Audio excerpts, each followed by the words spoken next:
of the Planning Committee of Woking Borough Council on the 12th of April.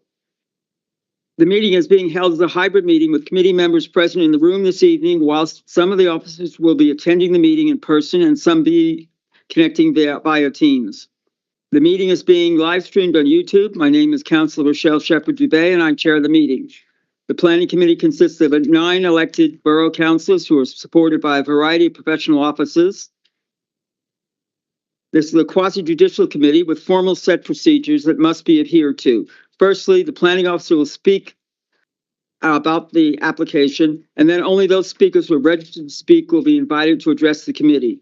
No one else, including borough councillors, town and parish councillors, agents, applicants, objectors, supporters, are permitted to address the committee, ask questions, or disrupt the meeting. Everyone has had the opportunity to comment on each application through the consultation process. Please note that there is a strict time limit of 3 minutes per category of speakers, those being town and parish council, objectors, borough councillors, supporters, and those borough members affected by the application. Members of the committee are more impressed by the quality of what you have to say rather than how long you speak, but above all, please stay within your time limit. Following the registered speakers, members of the committee will discuss and debate each application and seek clarification from council's professional planning officers in order to try and reach a decision. The decision is reached by the committee, may or may not agree with what is recommended by the present case officer. Finally, it's the committee's responsibility to determine any valid planning application presented before it using current national and local planning policies and relevant decisions of the relevant planning inspectorate. Our role is not to suggest alternatives to the application, nor to consider whether they're a good idea, whether they are needed, whether they're too costly, whether there are alternative uses of the site, or more suitable uses of the land elsewhere. If you're joining us remotely, please ensure that your camera is switched on only when you're speaking, and that your microphone is unmuted only when you're speaking. Thank you. And that was as quickly as I could possibly say that. 98. Item 98 is apology. Any apologies? John Kaiser. Thank you. Minutes of the previous meeting.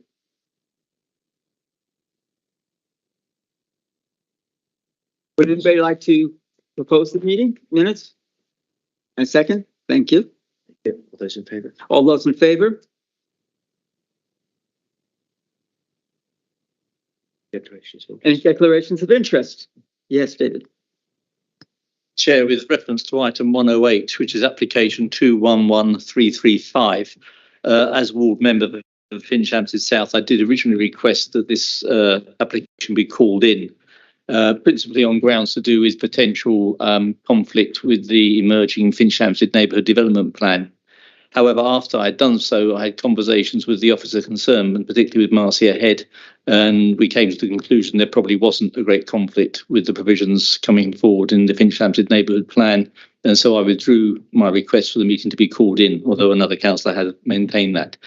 But I can say, therefore, that I'm approaching this item on the agenda with a completely open mind, and we'll discuss it on its merits when it arises. Rebecca? Thank you, Chair. This is again regarding agenda item 108, application number 211335. I have listed this application as the ward member for Finchampstead South, but I'm attending the committee with an open mind, and I will listen to the debate before making a determination on the application and on this application. Also, for transparency, I would like to make the declaration that approximately 5 years ago, my son received cricket coaching from Bill West, who's would be running this cricket net. Thank you.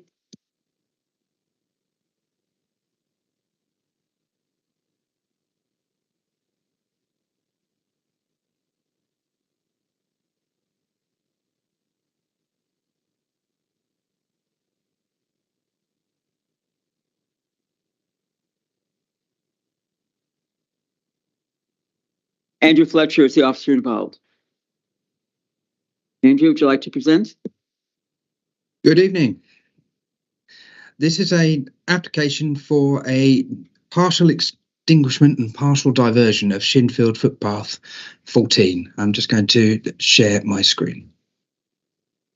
So the application is for part of what exists as Footpath 14, where there is now Martin Crescent, and to extinguish divert part of it to meet with Martin Crescent and to extinguish part of Shinfield footpath 14 running through Martin Crescent.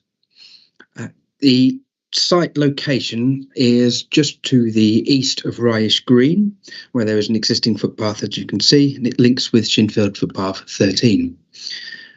The proposed diversion is to divert part of the path from A to C to meet up with what will be adopted highway, and to extinguish that part from A, B and D where it is no longer needed for public use. These will both be under the Highways Act. The grounds for extinguishment will be that they are no longer needed for public use, and the grounds for diversion is that it is in the interest of the landowner to divert the path to meet with the adopted highway.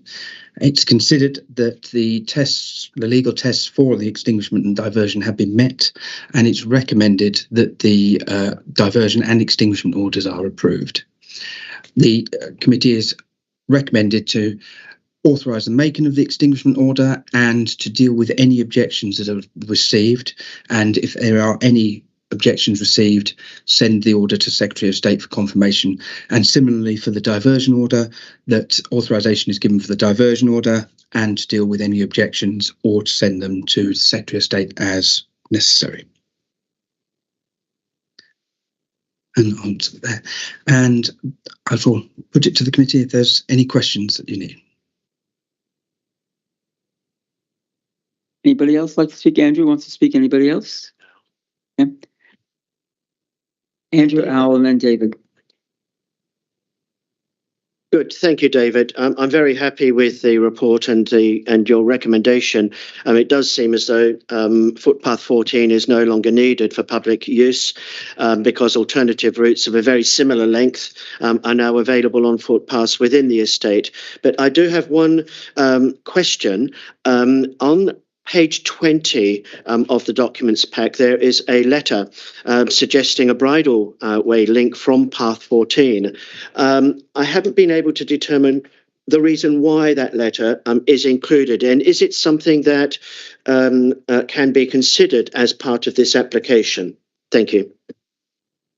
Thank you very much. The letter was from the British Horse Society, who, when the informal consultations were undertaken, confirmed that they were not objecting to the extinguishment, but has asked for other paths to be upgraded as a sort of offering as part of the diversion. The offering of other paths or the upgrading of other paths don't fall within the legal tests for the decision as to whether or not to make a diversion, but it was included in the reports so that the committee had the full facts in front of you. Thank you. Al? Yes, just that. Just to ask. When it's a footpath, pedestrians have a certain amount of priority, but now it's proposed to use adopted roads in the estate. It looks as if the pedestrians being downgraded here, because pedestrians no longer have a priority route because they will have to give way to cars using these roads. So it's not. Would you say it's not exactly a like for like replacement here? This is a downgrading from what existed previously. What it currently exists is an off-road pedestrian route through a natural surface path, and what it will be an adopted carriageway. So there will be surfaced footways aside the carriageway, which are for pedestrian use only. So it means a slight deviation of the route in which people will walk in practice, and they will cross the road in the same way that they would cross any other adopted road. But it would be adjacent to, what we would call on, rather than completely off-road. Could I just also? A footpath has a certain sort of legal status, but if we extinguish this footpath, would this route on adopted highways have the same high status that a footpath has? Yes, it would. Under the Section 38 agreement that the council and the developer has undertaken, there is a dedication of rights as a carriageway. So it actually classes as an upgrade to the rights. So that would include the footway along with the vehicle carriageway. So there are dedicated rights in the same way that the definitive map would show. David? Thank you, Chair. Just returning to this issue of upgrading or potentially upgrading footpath 11 to a bridleway. I mean, it's very much the council's policy to promote cycling and alternative forms of travel, particularly off-road. And there does clearly seem to be an opportunity here to have done that, to make that path available for cyclists. I understand there's no legal requirement to do so within the provisions of the application, but that doesn't stop the council proactively pursuing these opportunities with hopefully a willing landowner when they exist.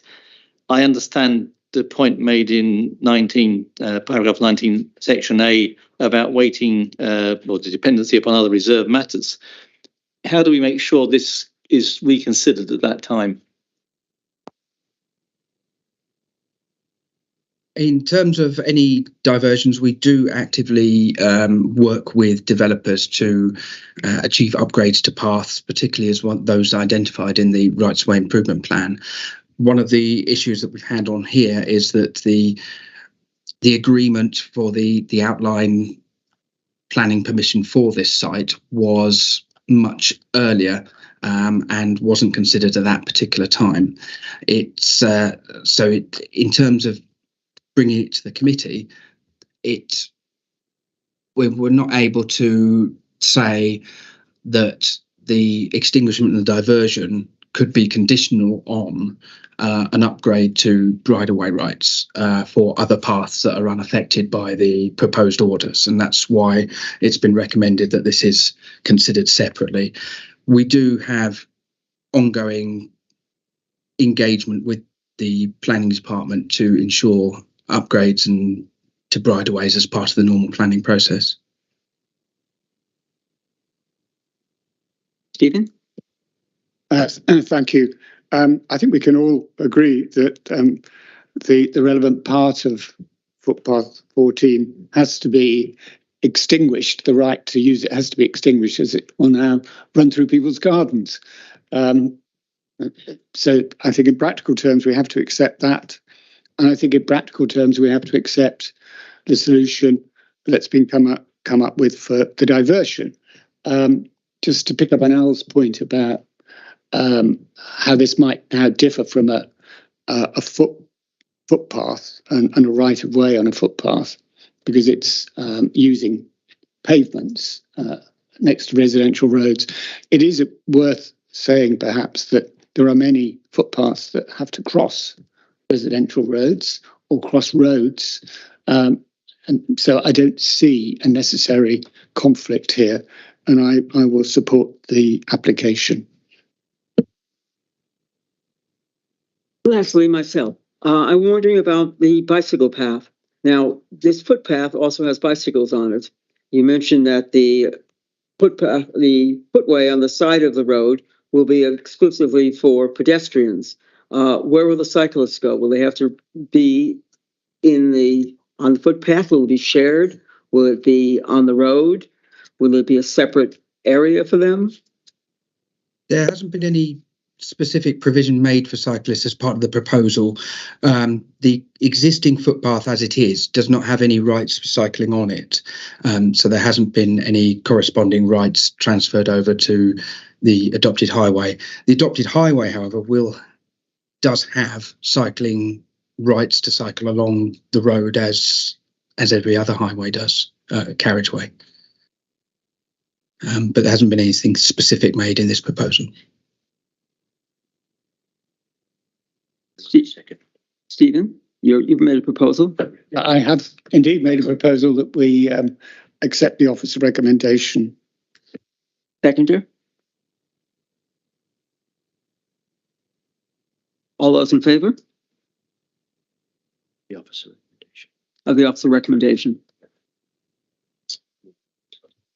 It's unanimous.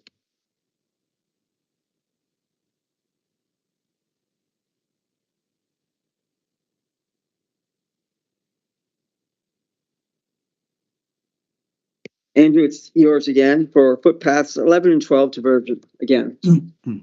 Thank you very much. I'm presenting this on behalf of my colleague Connor Clark, who was unable to present to the committee today. This is a, just get my head around where we are and share my screen. So this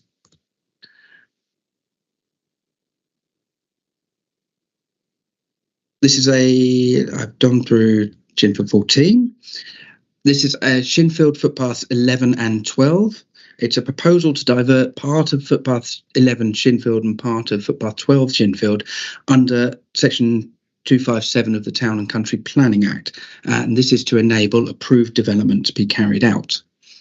The location of the path is just to the north of School Green in Shinfield, where the approved planning for the Lidl supermarket has been made. So there's two paths that cross the site currently, footpath 11, which runs from essentially northwest to the southeast, and footpath 12, which runs in a generally west to east direction. There, footpath 12 is a generally minor diversion to move it further to the north edge of the site and upgrade the surface to a permeable asphalt surface.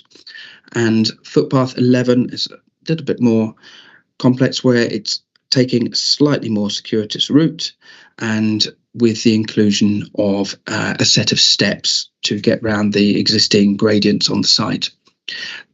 To mitigate the impact of those steps, there is a proposal to construct a ramp system to the east of those steps, which will be maintained by the landowner. And other than that, it will be a more surfaced path that will be available all year round, which suits the general urban environment which will exist in that position currently. It's recommended that the orders are made and that it's in the interest of the public and the landowner, and it will be as substantially convenient. If there are any objections, the committee has asked us to authorise us to deal with those and to take it to the Secretary of State should there be any objections that are not withdrawn. Cool.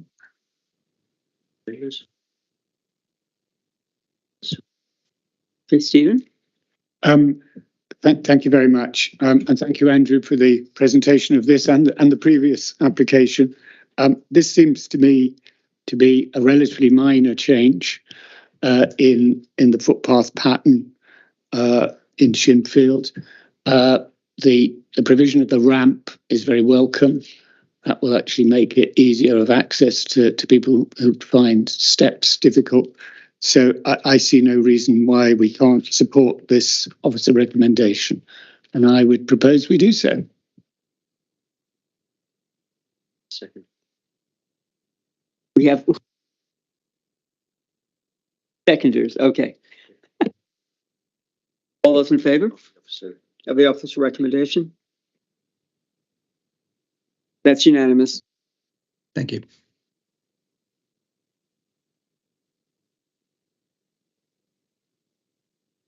For 104. And we also have to mention the people who did attend the site visit and how many people didn't attend the site visit.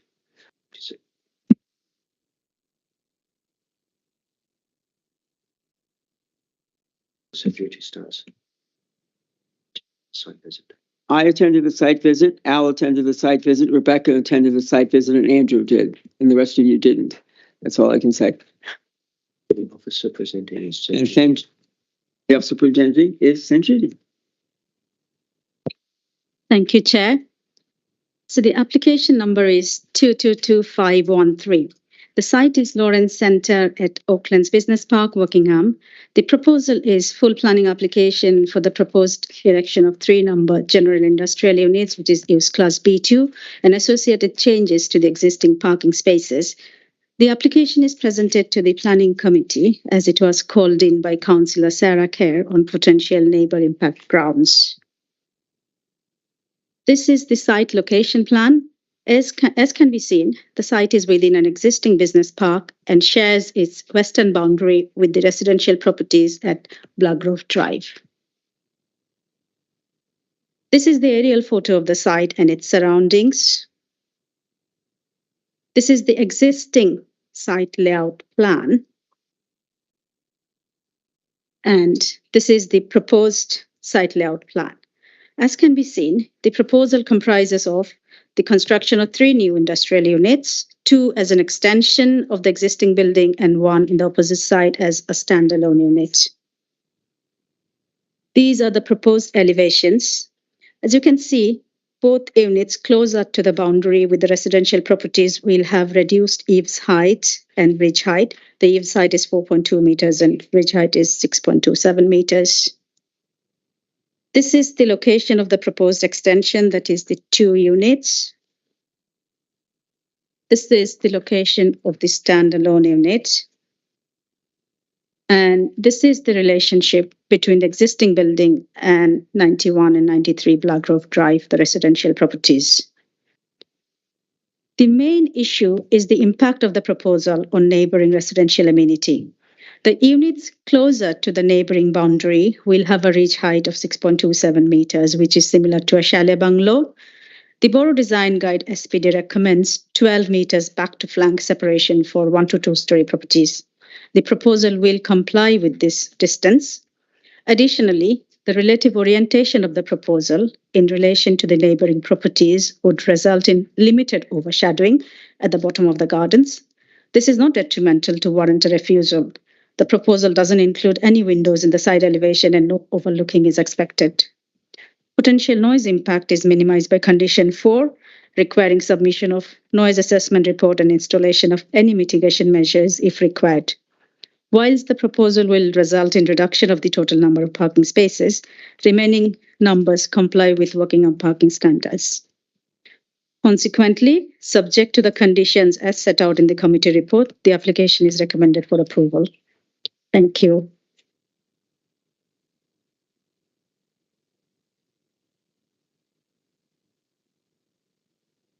Okay, would Jane and Julian like to come in? Julia? They'll be sharing 3.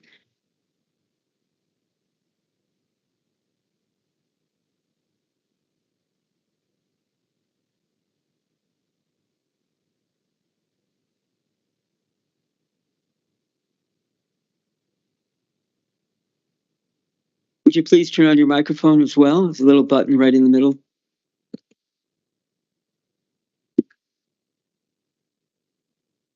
Partner. My name is Julia Willoughby and I live at 89 Blagrove Drive. I have read a report from Boyer, a planning consultant, which states the properties affected by this development would be numbers 87, 91 and 93. In fact, this is a discrepancy and it is my property, number 89, not 87, that would be affected. Although the report states the proposals would be unlikely to affect the stability of existing shrubs and trees, I have 2 large conifers bordering the fence and would be concerned for their stability should building be erected directly behind the fence. My extension is approximately 25 feet from the boundary fence, and such a large construction would be overbearing and minimise natural light to my property. I have invited a representative from the council to visit my property, but as yet no one has, so I can't see how the gravity of the situation can be fully assessed without seeing the impact these buildings would have on my property and those of my neighbours firsthand. I'm Jane. Thank you. My name's Jane Hutchings and I'm from 93 Blagrove Drive. Whilst I appreciate the addition of the 1 metre boundary behind my fence and a slight reduction in the height of the wall nearest my house for the wildlife, this does not address the issues for the residents.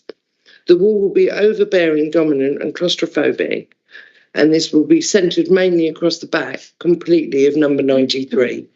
To note agenda item 104 residential amenities, point 15, the distance is less than 12 metres, made up by 10.82 metres of my garden and 1 metre of the boundary fence, where it states it's going to be within the 16.5 as stated in the document. For 20 years, there's been a welcome divide between the residential properties and the industrial units in keeping with the area and density of buildings. If this proposal were to go ahead, this would open the floodgates for similar applications on the boundaries and change the character of the area forever. There is no indication of usage of the Class B units, and therefore the impact of noise and smells is as yet unknown.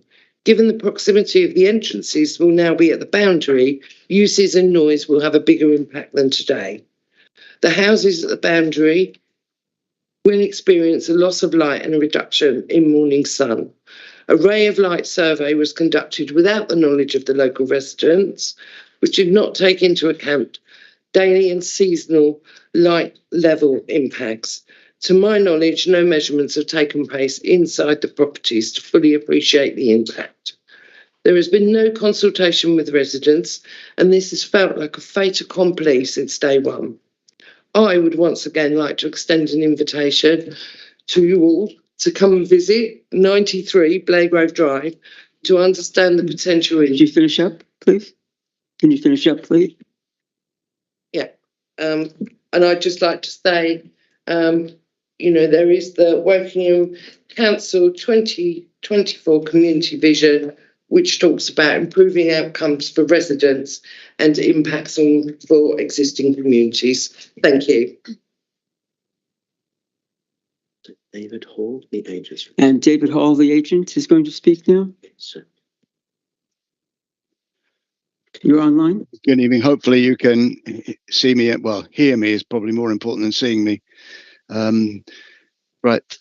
My apologies for not attending in person, but thank you for the opportunity to address the committee regarding this application for these development proposals at the Lawrence Centre. In submitting this application, the applicant has sought to strike a balance between providing further smaller commercial units on a site which is identified as being within a core employment area, whilst recognising and addressing the concerns of the adjoining residents. The matters raised relate to loss of light, noise, and the proposed development being overbearing. To this end, during the course of the determination of the application, the plans were amended to reduce the height of the proposed units. In addition, the applicant has accepted in discussion with the case officer conditions on landscaping and noise to address further these specific points and to mitigate these concerns.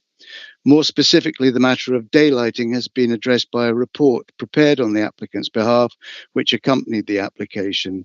The report concluded that the proposed development would not have any material impact on the adjoining residential properties and would not result in any material loss of light. Insofar as the suggestion that the proposed development would be overbearing, the applicant believes that the proposal as amended will maintain acceptable separation distances and will not result in any detrimental overbearing to the adjoining houses. Additionally, there is the fact that the proposed units would have dual-pitched roofs, which will slope away from the shared boundary with the residential properties. This will further ensure that the proposed development would not appear as overbearing. There are no technical objections to the proposed development, and it is submitted that the proposals can be considered acceptable, given the site's location within a core employment area, and the fact that also that the proposals are policy compliant in all other respects. Accordingly, members are asked to accept the officer's recommendation and grant planning permission in the terms set out in the officer's report. Thank you.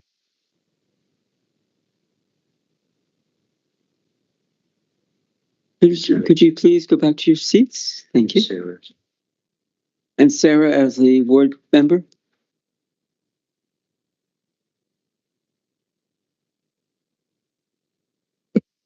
Thank you very much.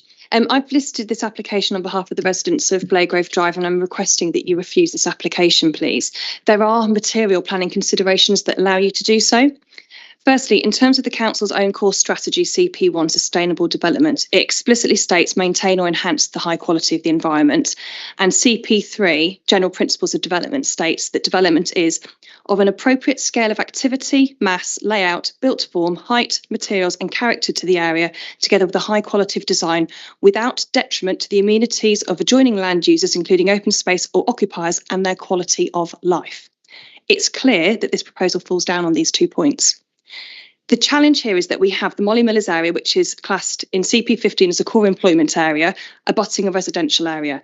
I appreciate that given this is business growth within a core employment area that's on a brownfield site makes the principle of development acceptable, and I have no objection with that. It's how they're planning to execute it without due consideration to the residential neighbours that is badly thought out.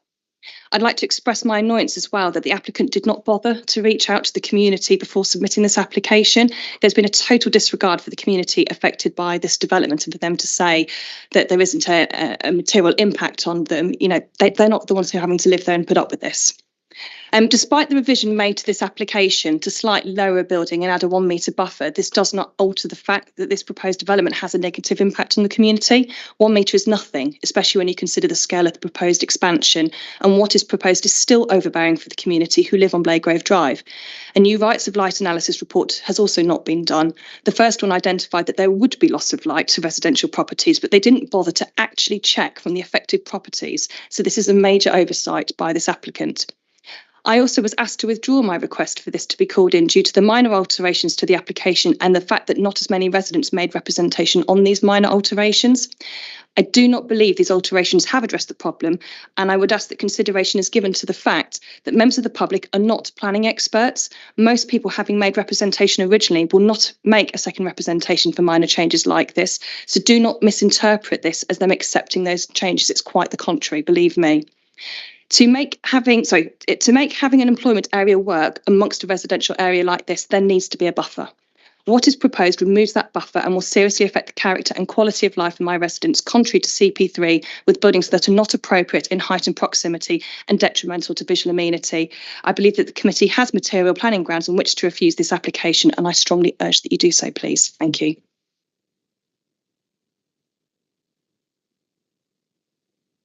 Members? They can raise their hands. David? And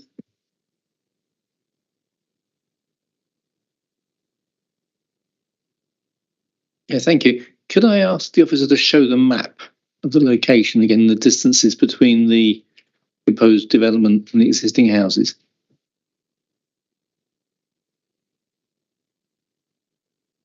Yes, I'm going to share my screen with you. Just bear with me. So this is the map. That's the existing unit. That's property number 89, 91, and 93. The distance from 93, to the boundary is 16 meters. Can you see my screen? It says 16 meters. That's from 91 to the boundary is 12.9 meters. And from the 89, that's the two-story portion of number 89 to the boundary is 13.1 meters. So can I ask, what is the building on the plan there immediately to the north of PFI eyesight, that 93? This is 93. So what's the building immediately north of that? This one? You mean that? Or That there? these are the garages? Should I stop sharing with that? You're taking the measurement from the house and not from the garages? No, because the garages are not habitable.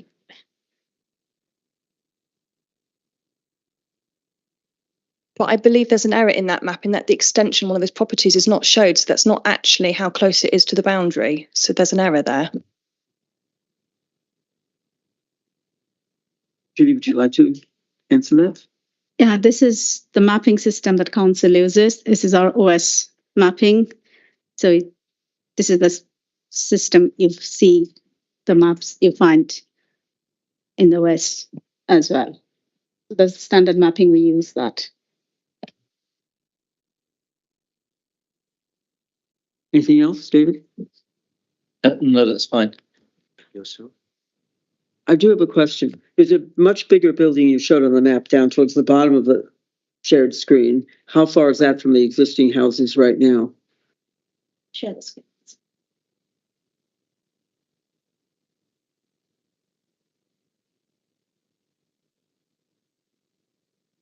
The very big building there that's right there. Series, Yes. the one. How far is that from the existing houses there? Yes. 18 meters. So it's slightly farther than. Okay. What are the standard requirements for distance to another property?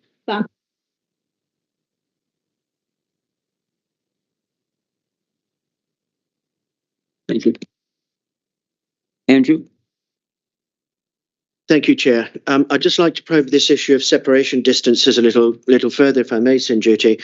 Are there any different separation distances in the Borough Design Guide for residential as opposed to commercial properties? Unfortunately, no. The Borough Design Guide provides one standard separation for buildings 1 and 2 story, and then any building taller than 2 story, there's a separate separation distance. So we have 2 different sets of distances. Thank you. And if I understood correctly your previous answer, the required minimum separation distance in this case would be 12 metres. Yes, that's correct. Thank you. I'd also like to ask some questions, if I may, about the heights of the eaves. On page 41, it's stated that the height of the eaves is equivalent to 1.5 story residential properties. Now, this is something I always find difficult to grasp.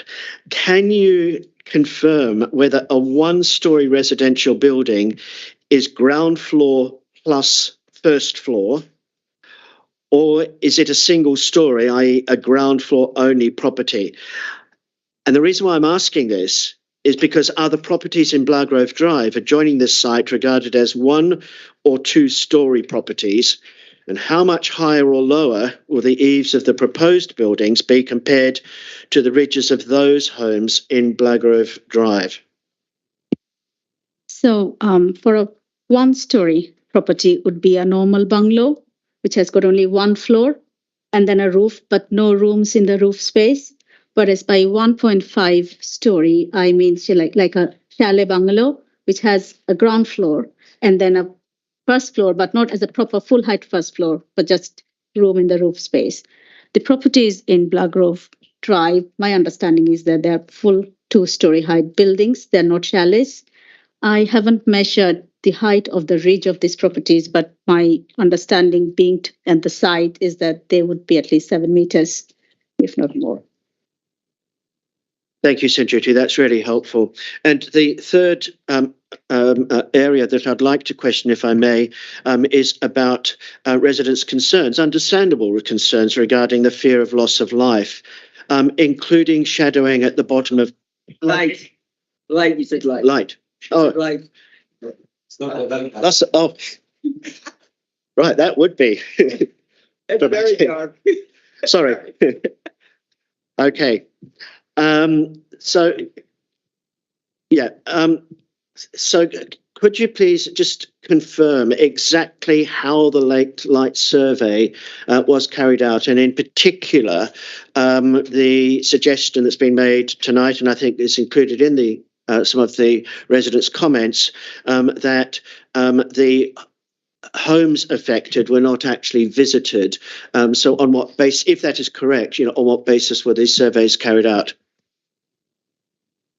The light survey report submitted with the application appeared to be more of assessment based on if there was any loss of light impact and how much of compensation the developer would pay, which is different from the other material considerations in planning. We have not got that report independently assessed because that's not really a material consideration. When we assessed the application, the officers looked at the submitted plans and looked at the orientation of the proposal in relation to the existing buildings. And as you can see from the plans, the existing residential units are on the other side of the,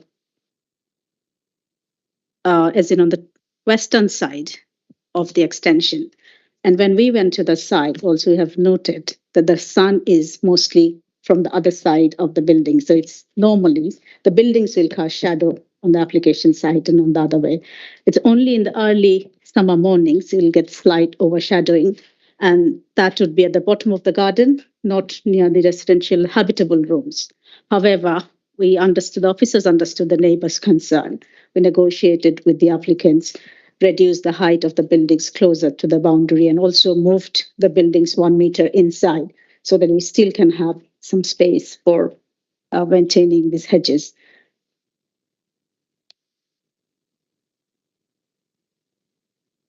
Stephen? Thank you very much. First of all, I must say that I wasn't able to go on the site visit. I was on council business and I wasn't able to attend. I'm sorry I wasn't. Although, having said that, I'm not entirely sure it would have made it any easier, because obviously trying to envisage what the impact of a new construction would be on neighbouring properties is not very easy. You have to use a lot of imagination. Clearly, this is a core employment site, so in principle, there's no objection to an intensification of use on that site. And there are obviously arguments in favour. And one has to say that it is to the applicant's credit that they have tried to make amendments to make this more acceptable.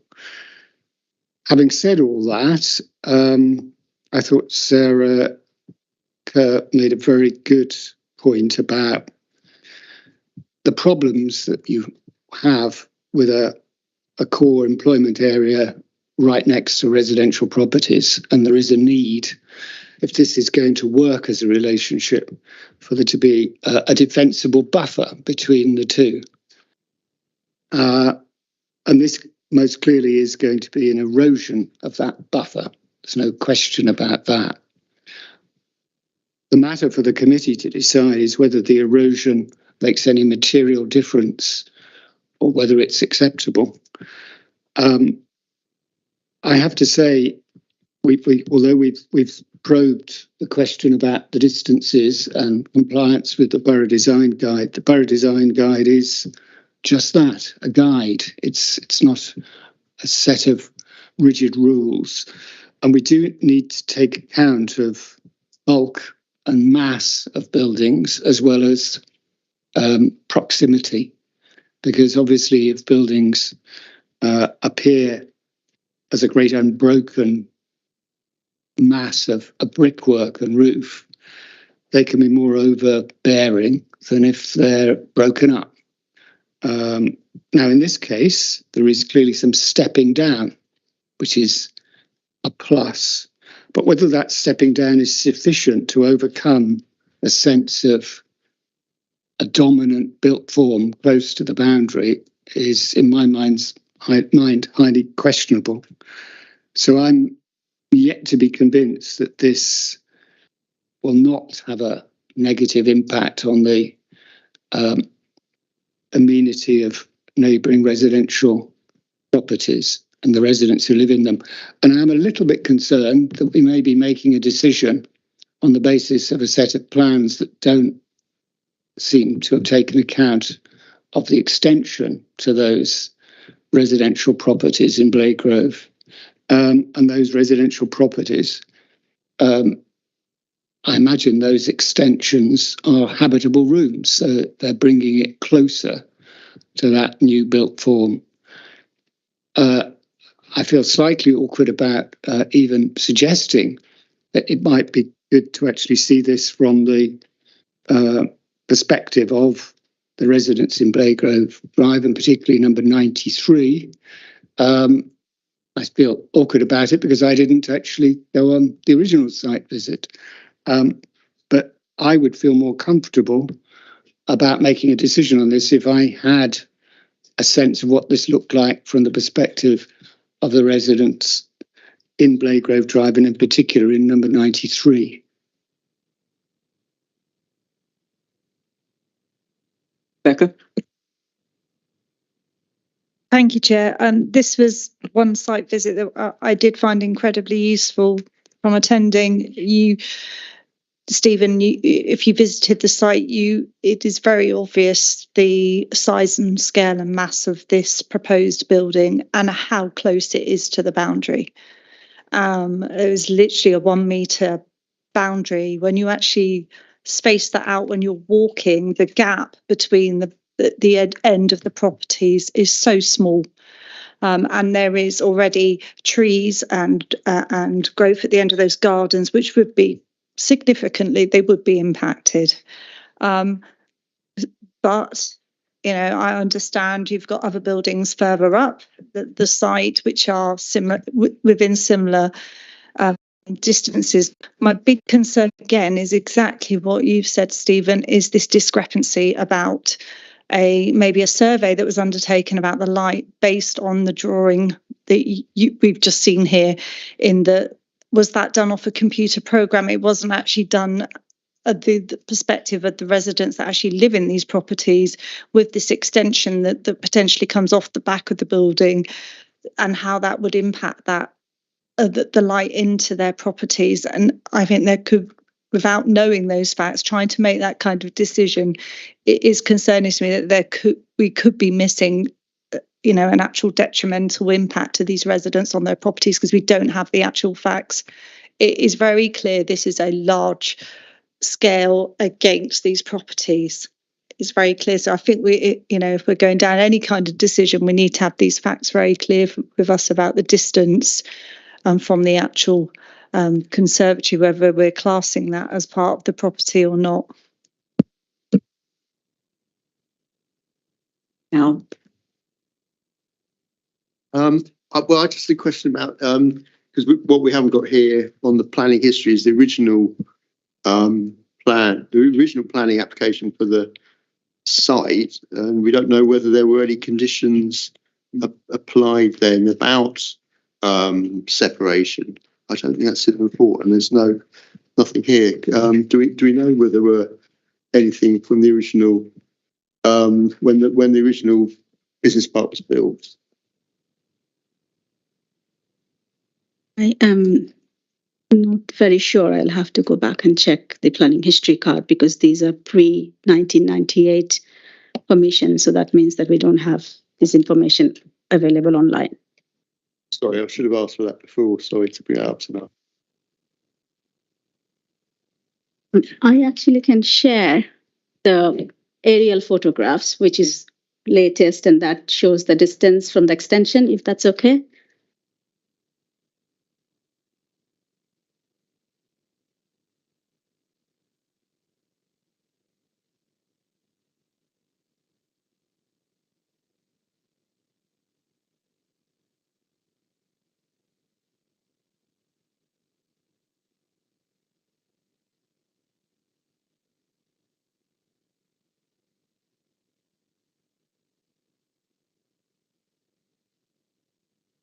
Sorry. So the distance of the extension from the boundary is about 12 meters. And then, well, I can measure once again for you.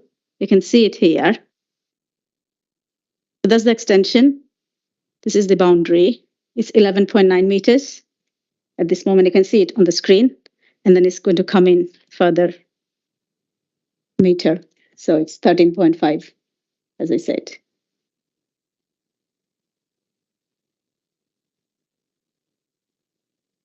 Are the extension rooms habitable or not habitable, or what's being used for? That would be one question. The second question is, if you move in next to a large industrial estate, sometimes things do change over time. Is that a reasonable expectation or unreasonable expectation of having the size of the buildings? And since the other buildings were originally approved that were bigger, these are smaller.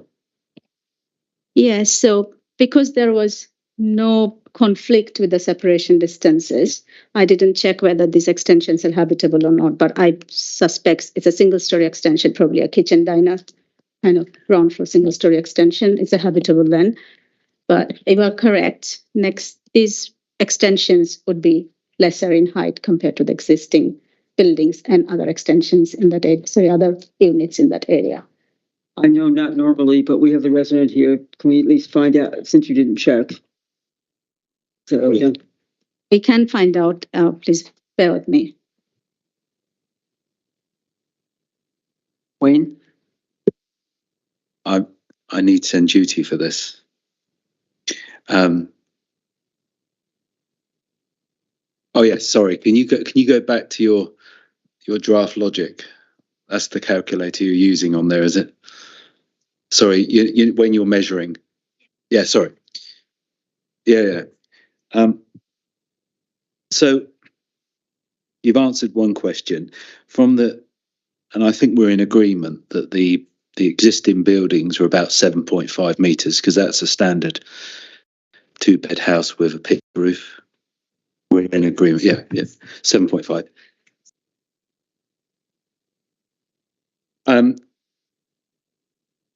Well, yeah, you can stay on there, or you could have gone to the one you just had where you showed the extension. But I think let's just agree that it's 13.9 meters to the building, and the height of the proposed new building is 6.2.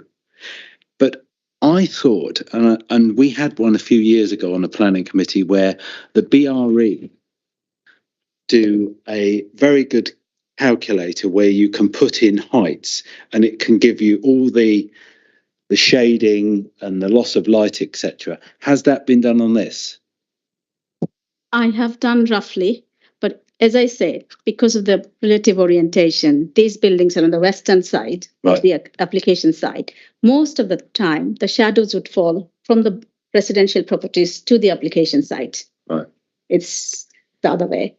And only in the summer early mornings, we'll get the shadows from the buildings, the proposed buildings, into the gardens of the properties, and that too at the bottom of the properties near the shared boundary. So I always include that in the report if you want me to do that, but I didn't see any reason to do it here because of the relative orientations. I mean, what I was thinking, it's a very unique situation, isn't it? Because you've only got a metre separation gap, which isn't a lot.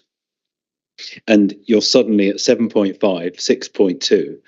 And as well, we did have one which was just outside the town centre. And when you look and you put all those figures in, it gives you, it's almost like a pictorial view of what's going to happen through the seasons of the light loss. It's very, as Stephen said, it's very, very difficult. You know, unfortunately, I didn't. I was prepared to go on Good Friday, but you changed it to the Thursday, so I couldn't go. I was otherwise engaged. But it is very difficult to stand there and think what would actually happen. It's a bit like when you have an aeroplane go over a low-lying building, and you see the way that it casts the light. It's very, very difficult. From us sitting here, it would be very difficult. If you look at my screen, you can see the buildings, how the shadow is falling. Yes. You can see very clearly the shadows are not even going to cross that side. The depth of the shadow is very shallow. Yeah, no, but you make a very good point. You're now going to move that in to within 1 metre of the boundary, and then that shadow that you're pointing out there would then obviously come into the residents' gardens, wouldn't it? That's what I said. The shadow would be at the bottom of the garden, not near their habitable windows. So there will be a degree of overshadowing I have mentioned in the officer report, but it's not detrimental enough to warrant a refusal, unfortunately. Brian? Yeah, thank you, Chair. There's a couple of points I wanted to clarify just on distances at the very beginning of the debate. So the distances contained within our design guide, borough design guide, the prescriptive guidance that it advises from rears to side elevations and so on is primarily concerned with maintaining privacy and not an overbearing assessment. So it is a guidance to ensure that new development, whatever it may be, maintains privacy. In this case, as kind of set out in some detail in the report, there isn't a privacy issue. There isn't windows in the side of the warehouse, the industrial buildings. So less weight and less sort of credence should be given to those prescriptive distances.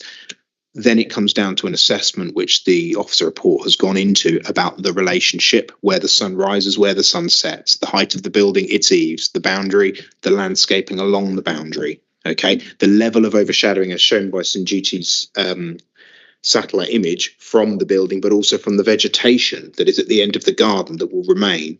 All those matters combine to give us the conclusion that it is acceptable yes, there will always be some harm to any building on a boundary, but in terms of overshadowing daylight sunlight, there is very unlikely to be any conditions or restrictions on any industrial development because it would sterilize land around it. It's a core employment area, which, as you will all have noted from the principle of development section, great weight is given to expanding, altering, adapting, and allowing growth of businesses within what is, in our borough, the only place where adaptation, expansion, growth, alteration of existing employment premises can occur. So there is a relationship between residential and commercial. It's an existing existing relationship and long-standing. But as already mentioned by a number of councillors, there will always be expansion, growth, and adaptation. The uses of these buildings, core employment areas, are not the same as they would have been 40 years ago with heavy industry. It's a lot more high tech here now. Things are constantly changing, and so the presumption that there will be an unreasonable degree of disturbance or harm to amenity now, 10, 20 years time, is again a question we can't answer. But I thought I'd just bring that all together and sort of summarise a few of those strands that were floating around the debate. Could I please also share my screen once again, just to show you one photograph? This is the existing houses, 91 and 93. And this was taken in November. You can see the sun is actually shining on the other side, and we had quite a lot of boundary vegetation. So I think the proposal is acceptable in terms of overbearing and loss of light impacts. David? Yeah, I have one question. You showed a picture of the shadow of the existing building. How far is that shadow now? And since this will be lower, would that be a smaller shadow? The second question is, I just saw a big tree there. Now, is the tree taller than the building or smaller than the proposed building? So the photograph I just shared had the trees present, but this tree was trimmed down when we went for the site visit last week. So this tree is almost same height as the proposed units, I guess, or probably even taller than the proposed units. And how long has that tree been there at that height? But in November 2022, when I went for the site visit, this tree was this height. So they were expecting to have that much shadowing, but similar shadowing, and it's actually going to be lower than that. Yes, I can expect that because the building is going to be lower than the tree height. Stephen? David. Stephen? It is me again. Right. Okay. Thank you. I welcome that intervention by Brian and St. Jude's answering the question so thoroughly. My concern was not really light loss, because I can see, for all the reasons you've explained, that is probably going to be only coming into effect in a very small portion of the day in the summer. And my concern certainly was not privacy, because, as you quite rightly say, there are no windows overlooking people's gardens. My concern was simply the overbearing effect of a mass of brickwork and roofing 1 metre from the boundary. It's the proximity that concerns me, and it does create a sense of it's being overbearing. And that's my concern. And I think that's really what we should perhaps try and focus remaining discussion on, not the light loss, because I think we can just park that to one side. Not any questions of privacy or arguments about precise distances in the borough design guide. It's a judgment on whether we think having this 1 metre from the boundary would be oppressive and overbearing. And at this point, my feeling is it is. I have one question for you. How much more overbearing is the tree that was existing at that time? In other words, since you said it's going to be lower than that tree, so wasn't the tree overbearing also at that time existing? I don't really think you can call a tree overbearing. It's the same height and it's sitting in front of you. If you want to put a tree in front of the building, I don't know. Anybody, any more speakers? Anyone like to make a proposal? Stephen? Okay, as nobody else is going to do so, I would propose that we refuse this application on the basis that it would be overbearing and detrimental to the residential amenity of residents in particularly number 91 and 3 Blake Road Drive.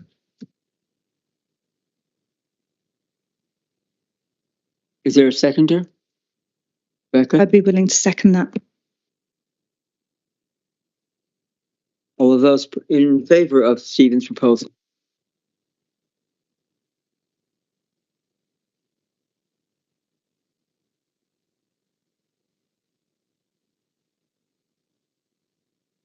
Those opposed Stephen's proposal?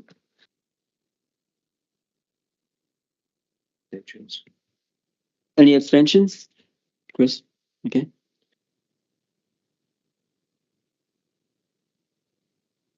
The recommendation is for refusal.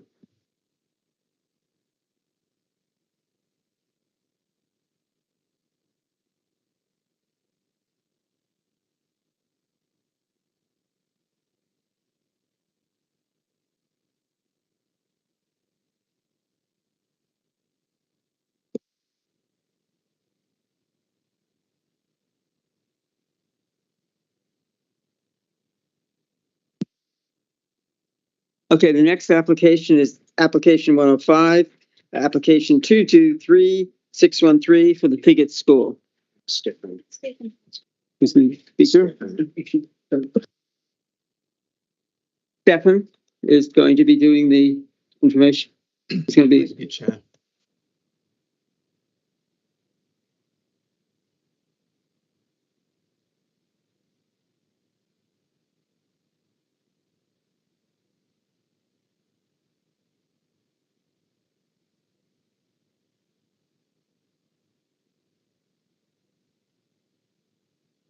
Thank you, Chair. Sorry about that. Can you see my presentation and hear me? Yes. Okay. Yes. You.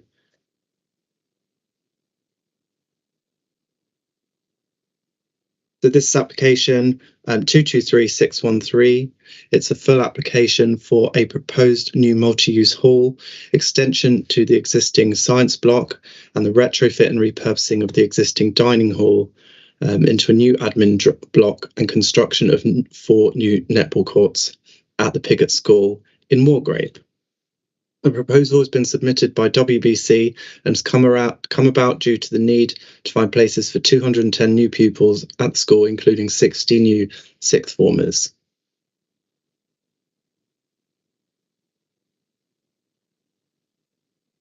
This is the site location plan. So you can see the Wargrave Road on the right of the plan. You can see the location of the proposed new multi-use hall, where my cursor is now. And you can see the proposed location of the science extension here.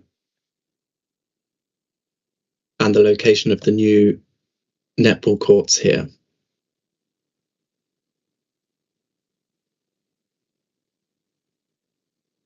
This is the block plan showing the 4 new netball courts in more detail and the provision of a cricket pitch, which is on the top right-hand corner of the plan.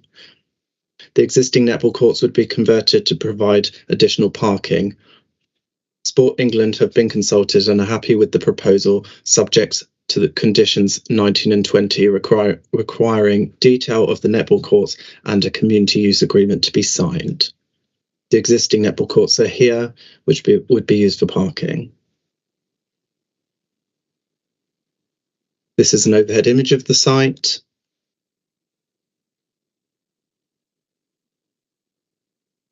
These are the elevations of the new hall, which would contain a servery and sixth form area. This is the floor plan.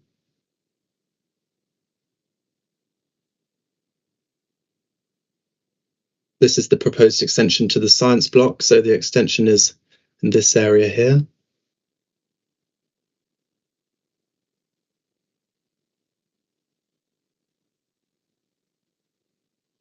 And this is the corresponding floor plan with the extension to the science block.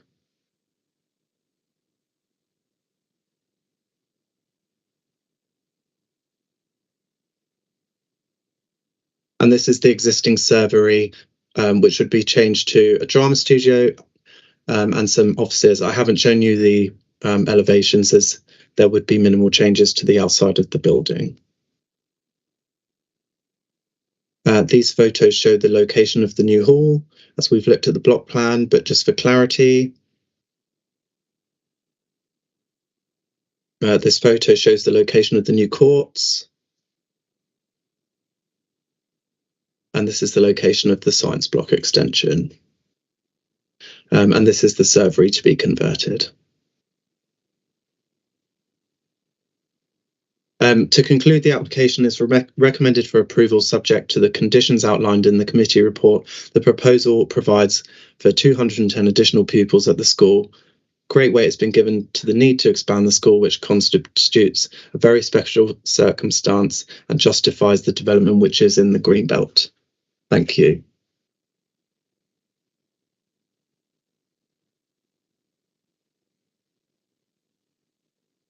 Okay, Mr. Gray online, would you like to speak?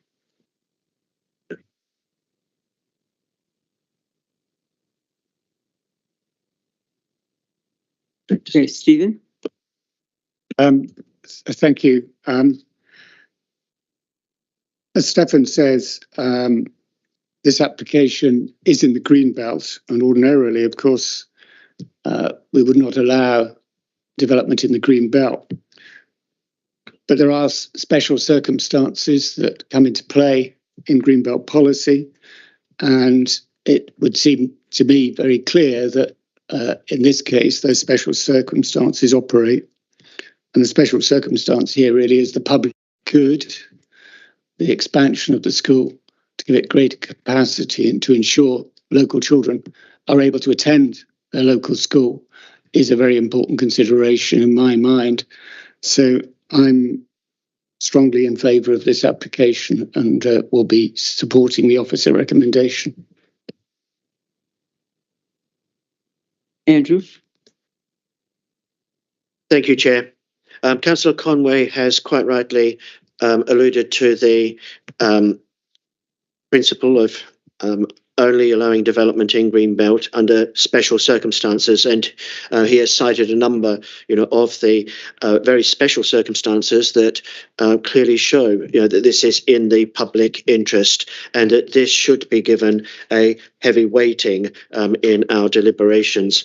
I do also note that there's been no objection from the Town Council or comments from local members or neighbours, and I think that that is also something which we would be looking for as a matter of course, to ensure that there were no concerns or that any concerns that those individuals, organisations had, were properly investigated and aired. So I too am minded to support the officer recommendation for approval subject to the conditions outlined.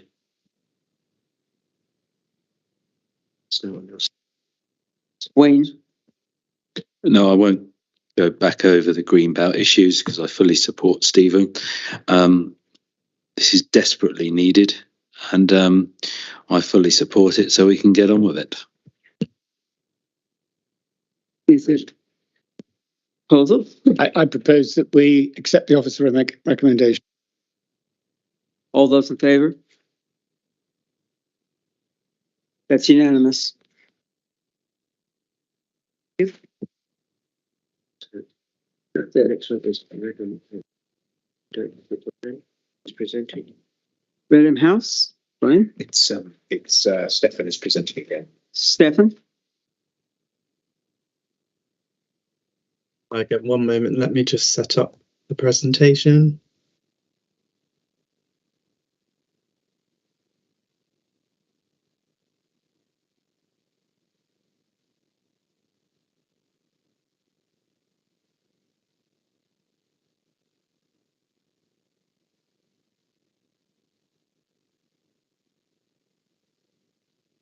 Thank you, Chair. So I'm going to do a joint presentation for items 106 and 107 as they relate to the same development. Application number 221843 is 106 and refers to a full application for a new sports hall and new pool building following demolition of existing ancillary buildings and creation of a new car park at Redham House School. And application 222319 relates to agenda item 107, and this is the corresponding listed buildings consent for the same development.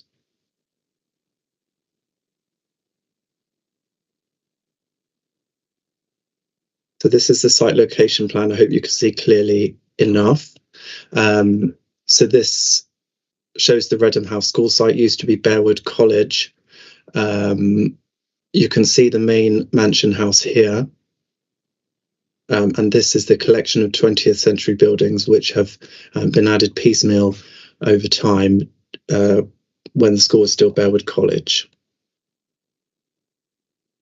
This is the demolition plan, which shows the buildings to be demolished, which are, as I've said, to the north of the main mansion house. There's the existing pool building and various other ancillary extensions and outbuildings. So this is the proposed site plan, which would see the retention of the existing pool, but a new building built over the top of it to the very northern edge of the building, and then a new sports hall which fits into this recessed area here, and a new car park in this location.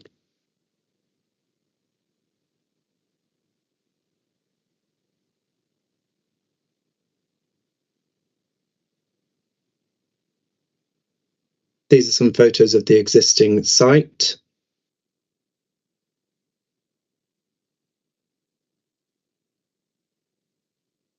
And these are the proposed elevations.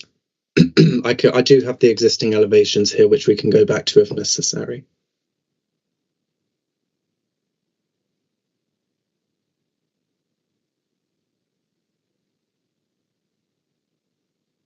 This shows just the parking details on this slide. And here's a 3D render of the works. And another 3D render.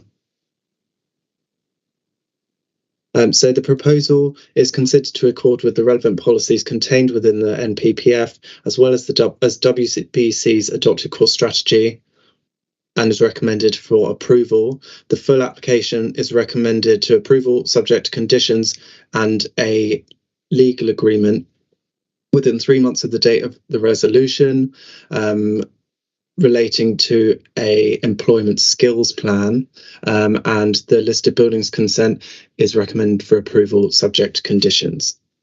Thank you, Chair.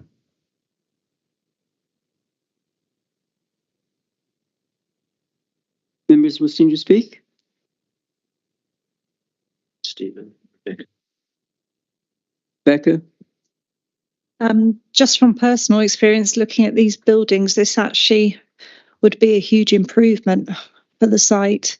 I've had the unfortunate experience of having to take one of my children swimming in that swimming pool, so any improvement would be a big improvement around the buildings. It is a lot of kind of hodgepodge bits and pieces put together, and from the drawing shown here, this would be a big improvement for the site, as long as obviously the terms and conditions are met from the planning application. So I would be in favour of this one. Stephen? I'm sure I'm in favour also, but I'd just like some clarification, if I may, on the relationship with the Grade 2 listed building, because obviously that's a consideration here. Could we just go back to very quickly look at slides, Stefan, if you could point out what the relationship is? Yes, let me just do that. 1 second.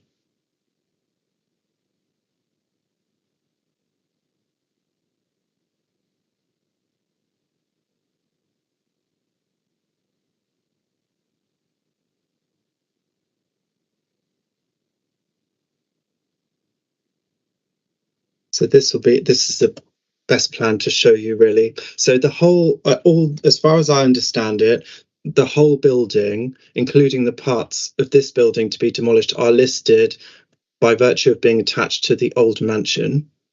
But the old mansion ends at this point here. This is where the mansion house ends, this historic part of the building. And this is where those additions are. So this has been obviously the Historic England and the council's conservation officer have been involved with this application, and neither of them have any objection, and they see there as they have no objection to the scheme, essentially. Thank you. I mean, that's the reassurance I required, and now I have it. I'm very happy to support the application. Thank you.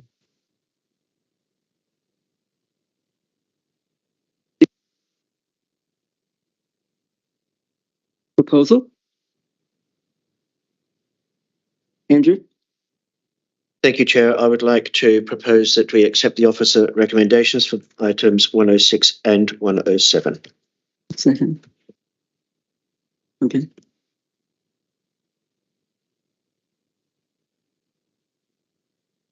We need to vote on them separately.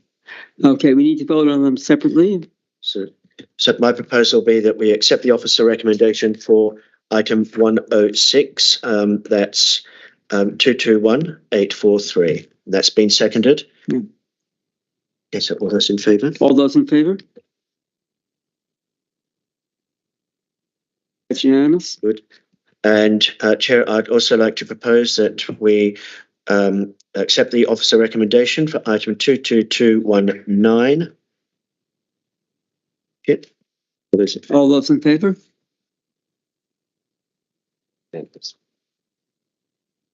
That's unanimous again.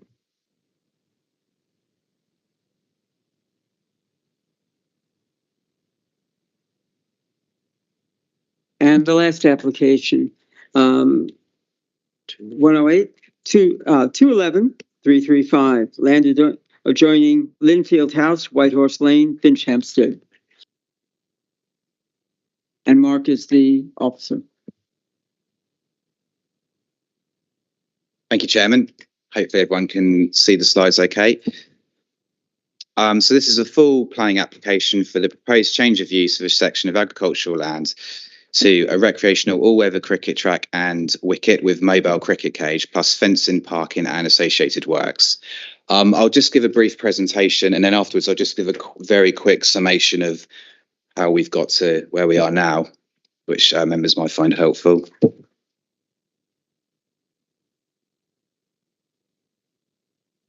So this is the location of the application site, and you can just see a circle around Linfield House, and you can just see White Horse Lane there and 9 Mile Ride to the north.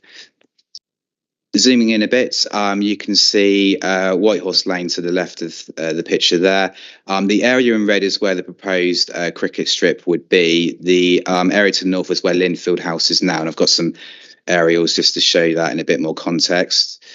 So you can see Linfield House there on the aerial photograph, and you may just be able to make out the sort of highlighted area, which is where the cricket strip would roughly go.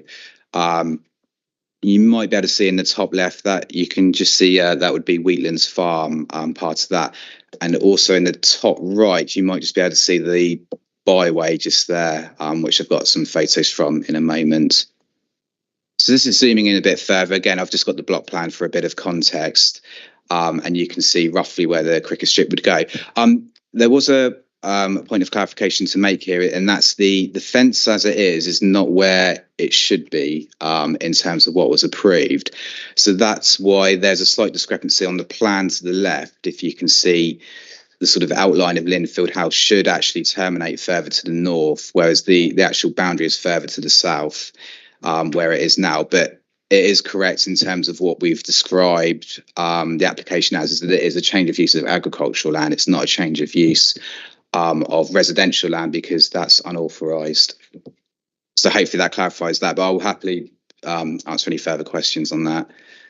So this is just a plan of the mobile cricket cage, and there's a photograph from the Design Act, so I'm sure most members know what that would look like in any case. Again, this is just what was submitted in terms of the AstroTurf cricket strip. So moving on to some photos of the site. So starting with the top left, so this is where roughly the cricket strip would go, and you can see a foam mast as well there on the left. You can see Linfield House to the right.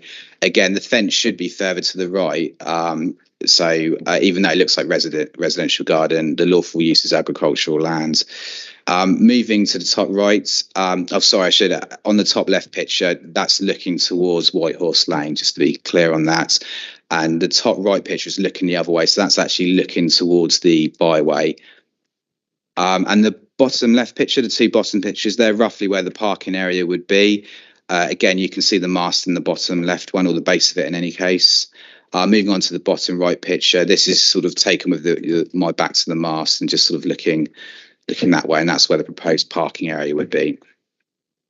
These are just some photos of Whitehorse Lane to give members a sort of flavour of what it's like, and obviously there's been fairly substantive amounts of representations on that. So starting with the top left, you can just see the access to the site to the left there, and starting with going to the bottom right, that's just looking the other way, so the access is on the right hand side there, and the cricket strip would be to the right of that vegetation you can see.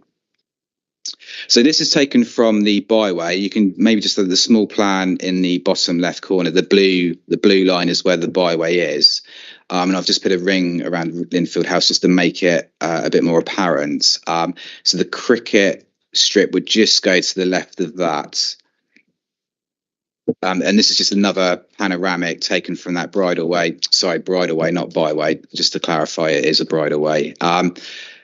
And this again, you can just see Linfield House, and the cricket strip would just be to the left. That it would more or less be obscured from this angle by the existing house. So that's the end of the slides. Just to give members might help if I give a brief recap on how we've got here. The original application was approved in 2021, and there was a judicial review of that. And the council, by consent, agreed with that. And I'll just read you the reason for the JR, or what's listed in the consent order. So the consent order states the council failed to ensure that it has sufficient expertise to address the objection to the proposed development, that the sudden and surprising noise of a ball striking a cricket bat would spook horses being recreationally ridden down Whitehorse Lane. The report was inadequate in addressing those reasons. So the consent order was for quite specific reasons, as you can see. So after that, it came back to the council for redetermination, and then we got an external consultant, an equine behavioural specialist, to review the application and give us comments on them. And as you can see, that's been filtered into the officer report. Although we weren't required to, we also felt it prudent to reconsult neighbours with that equine behavioural specialist comments online so they could see them. And then the report was also checked by an independent barrister, so that the report before you now has been checked by someone separate to the council who's a qualified barrister, and obviously we factored in their comments to that. So in summary, the proposal complies with the development plan as a whole, and it's recommended for approval subject to the conditions and all the reasons set out in the officer's report. And I'll be happy to answer any further questions. Thank you.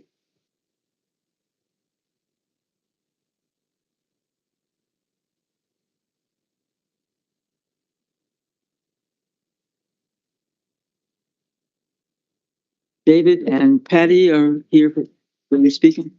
Okay, David is online. Sorry, David's online. Okay, Patty can come up to you. Patty, would you like to come up to the Microphone. I will be reading.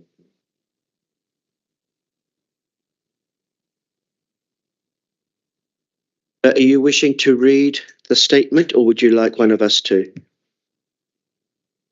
Perfect, thank you. Nicola, would you like to come up and read the statements, including Patty? David.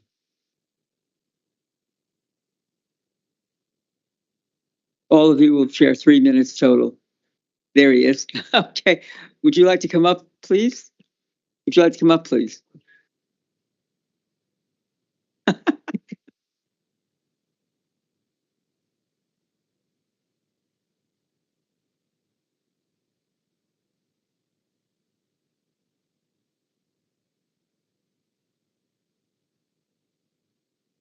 David Greenwood, could you put your camera on now, please? You're online?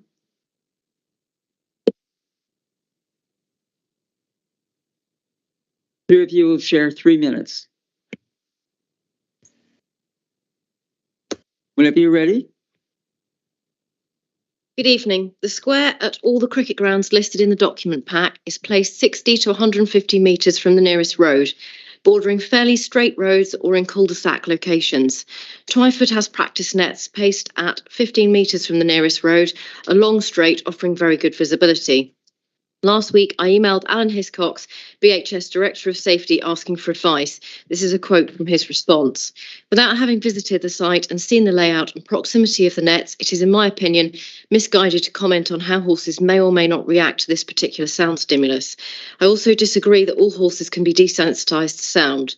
I was the Chief Equitation Officer for the Metropolitan Mounted Police Invercourt Training Facility for 14 years, and there is no such thing as a horse that does not or will not react to a threat. It is only the extent to which the horse reacts that differs. Please make it a condition of approval that additional horse rider signs are placed at 150 metres either side of the site. Place the net 60 metres minimum back from the road to follow the trend throughout the borough. Alternatively built as an indoor soundproof facility. Thank you. David and Patty? If you would like to speak. Okay, hopefully you can all hear me. As the closest nearby neighbour to this proposal, we are the most affected by it, and contrary to the officer's report, we will be significantly affected by the alien noise it generates. Also, contrary to the officer's opinion, the sound of a cricket ball on bat has been likened to a rifle crack on numerous applications, objections, etc. countrywide, and this is a widely accepted comparison. Policy CP3 makes it very clear that any development must be without detriment to the amenities of adjoining land, uses and occupiers. Let me reassure you that introducing a statutory noise nuisance in this close proximity to our currently very quiet property 9 to 5, 7 days a week will significantly harm the enjoyment of our property. These types of developments are expected next to existing cricket facilities where it is considered acceptable due to existing similar noises. But to introduce this into a quiet rural location where no similar noise exists is frankly outrageous. I'm quite confident that if all of you lived in a quiet rural location, you would not want this type of noise on your doorstep, potentially all day, every day. I urge you all to reject this proposal. Thank you. Andy? This is on? Yes. The NPPF says that sustainable development must respect the character of the countryside, avoid and mitigate adverse impacts on and contribute to the improvement of health and quality of life. At section 15, it says new development should not contribute to unacceptable levels of noise pollution, must integrate effectively with existing businesses, and existing businesses should not have unreasonable restrictions placed on them as a result of developments permitted after they were established. The NPPF makes clear that the onus on the applicants are the agents of change, not us, to eliminate or mitigate the noise. Policy CC01 says specific policies in the NPPF which indicate that development should be restricted will apply whether there are no policies or the policies in the local plan are out of date. The local plan policy CP1 says new development must not harm or adversely affect the quality of the life of residents, workers and visitors.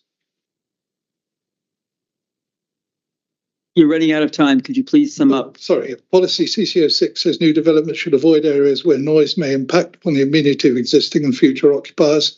Policy CP3 says planning permission must be without detriment to the amenities of adjoining land users or occupiers and their quality of life. This application meets none of those conditions, contrary to national and local policies, and should be refused. Thank you. Thank you. Thank you very much. Members wishing to speak?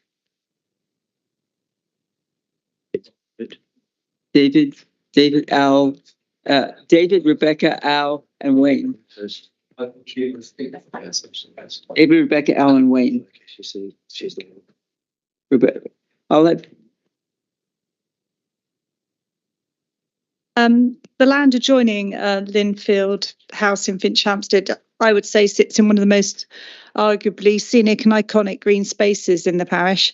It's on a narrow, winding lane which goes steeply up towards St James's Church. The lane is predominantly used by walkers, horse riders, cyclists, and recreational users. It is actually one of the few roads in the parish where its main use is not the car, believe it or not. The proposed application to change the use of this section of agricultural land to an all-weather cricket track, I feel would and could potentially cause harm to this rural setting. There is absolutely no public transport to the site, and the only access to this net would be by private car. And this must go against our climate emergency strategy to allow leisure facilities where there is no public transport. Although the use of the net says it would be limited to 5 users, the additional traffic that this would bring to the lane would have a detrimental impact. The lane can be difficult to negotiate due to its bends, and the site itself sits on a blind corner, leading to one of the steepest parts of the lane. If you meet another car in this area, it can be extremely difficult to negotiate. The NPPF and CP11 of the core strategy supports recreational and leisure use within the countryside. Yet this application is for commercial use as a fee charging business. This is not for local leisure pursuits, but for a commercial business enterprise. Sport England have been unable to support this private facility, and the need has not been proven for the net. And to change the character of the agricultural area without this justification would cause harm to the local environment for all the local residents and users. Within a 2-mile radius, there are facilities at both Finchampstead and Eversley cricket clubs. To change the character of this area when these are available seems unnecessary. The application does seem unrealistic, with the statement that the facilities would be for school-aged children. The facilities would be for school-aged children, yet the hours are predominantly 9 till 5, when children are predominantly at school. The only exceptions would be weekends and school holidays. So the NPPF states that decisions should enable sustainable rural tourism. And with this limited use at weekends and school holidays, it seems unlikely this would be sustainable. Of the 93 comments received from residents, not one has been in favour of this application. And as a council, I feel we should take note of this and count their views. I would say as well, the parish council have also objected to this application on both occasions. I would ask that all committee members consider the possibility also of a site visit to really understand the rural location of the proposed application and the impact it would have on local residents and its surrounding environment. David? Chair, thank you. As I stated earlier, my original objections were mainly about development in the countryside, and I was advised and accept the point made by the officer that there are cases of rural development that happen. Indeed, one of the complainants here is one of those businesses. But 2 facts still stand out to me. The first is that until 2018, all this area was agricultural land. And then in 2018, permission was given for what is described as a farm worker's cottage. By any definition, Linfield House is a very generous farm worker's cottage, and maybe I should seek employment in that area.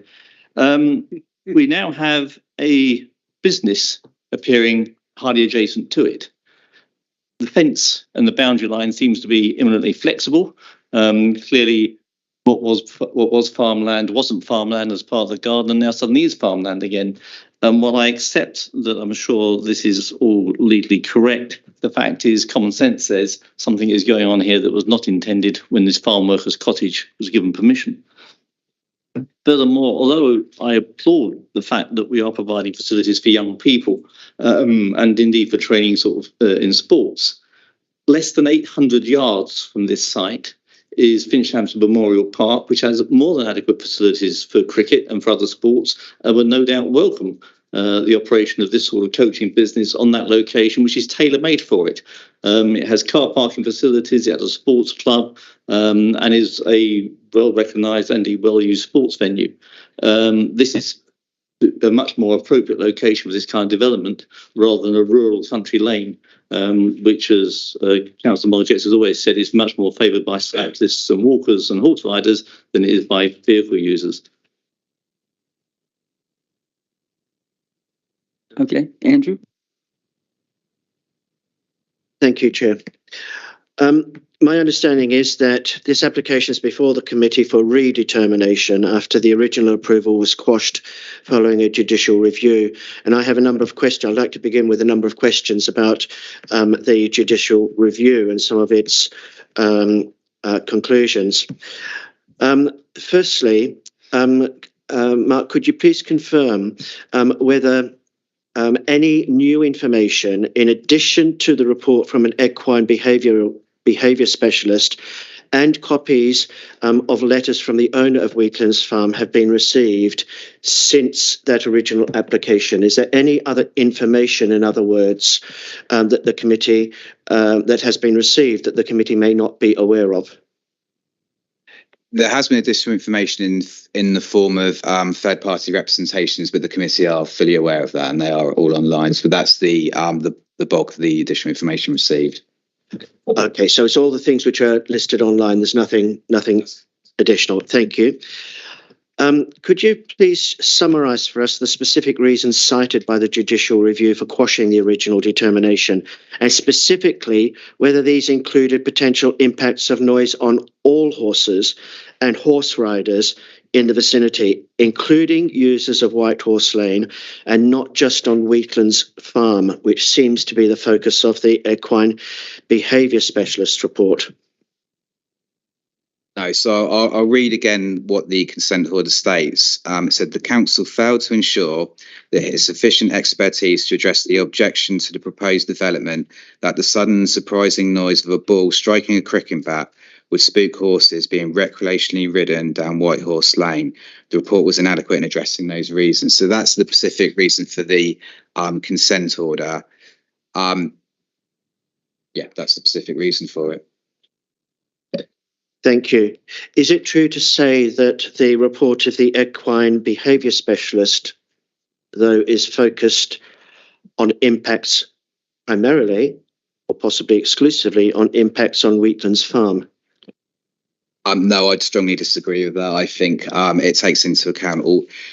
When the application comes back, we still have to assess everything. We can't just assess that one small bit, even though that was the reason for the JR. So that's why the equine specialist considers perhaps more than that specific reason, because we wanted to make sure the rest of it was as robust as it could be as well.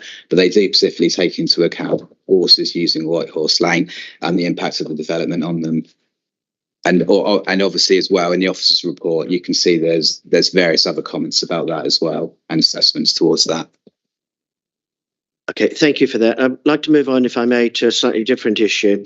I note that Sport England, which is a statutory consultee, was unable to support the application as there was no proven need for such a facility. And Councillor Cornish has suggested this evening that one nearby facility is as little as 800 metres from this site. My question is, how much weighting should be given to Sport England's submission? And if a need was demonstrated, going back to Councillor Cornish's observation, would evidence be required that a sequential test has been applied? Weight should be given to Sports England's comments, but they need to be read in its proper context. as you pointed out, Sport England's comments where they cannot support it is mainly because they didn't have the information that it was ECB compliant, and they didn't have details from the County Cricket Board about need. However, the policy requirement doesn't refer to need. It just refers to leisure uses in the countryside. So need is to a higher bar to assess this under. It's just whether is this a leisure need in the countryside in terms of CP11 and also set out in NPPF Power 84, and it undoubtedly meets that. So need is a bit of a red herring here. And two final questions, if I may. The issue of the relationship between Linfield House and the proposed nets has been raised already at least once this evening. Could you just clarify, please, exactly what that relationship is? For instance, are the nets reliant on Linfield House for toilet facilities? Will users of the nets have other access to Linfield House? Will Linfield House perhaps be used to store equipment? If any of the other or similar were to occur, would a change in use for Linfield House be required before the nets could be used?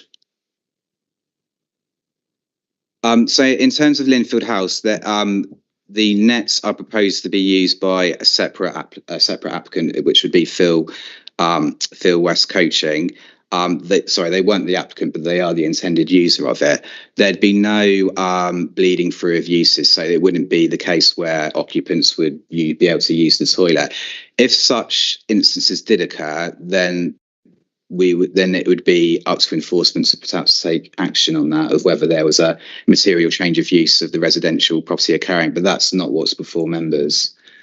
And in sort of my experience, it is quite common to potentially use nets without the cricket hall being open and the toilets being open. It's quite common that there are nets without those sort of additional facilities.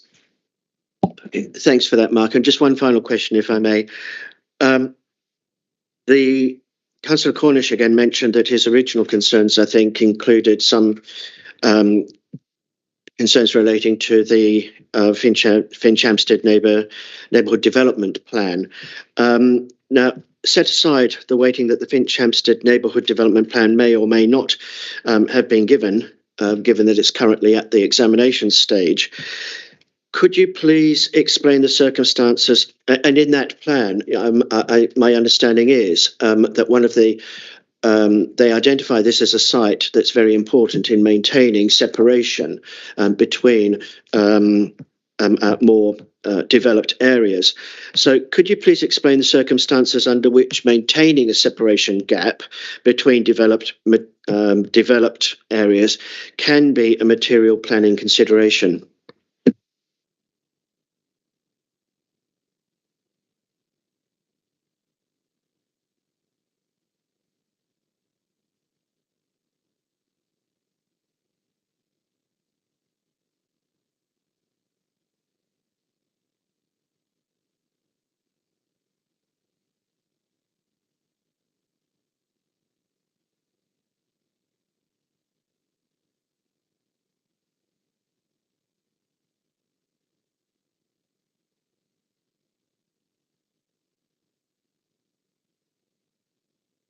Sorry.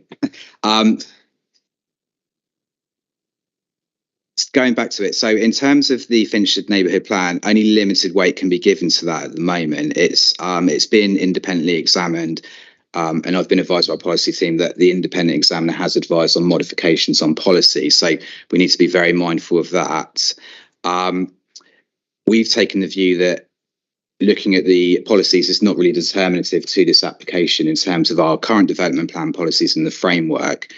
There is a policy in the neighbourhood plan which does refer to gaps, but again, we have to have a health warning that, and we don't know what the independent examiner said about that policy. He could sort of torpedo it, or he could advise modifications. My understanding, and this is looking at it previously, and it's not with it in front of me, is that the actual area separation is to the north of this site. It's not doesn't directly go over this plot of land. So I think with those factors in mind, we have to be sort of quite cautious about how we sort of refer to the Finch-Hampstead neighbourhood plan and what may or may not be in it when it's thoroughly comes into be part of the development plan as a whole.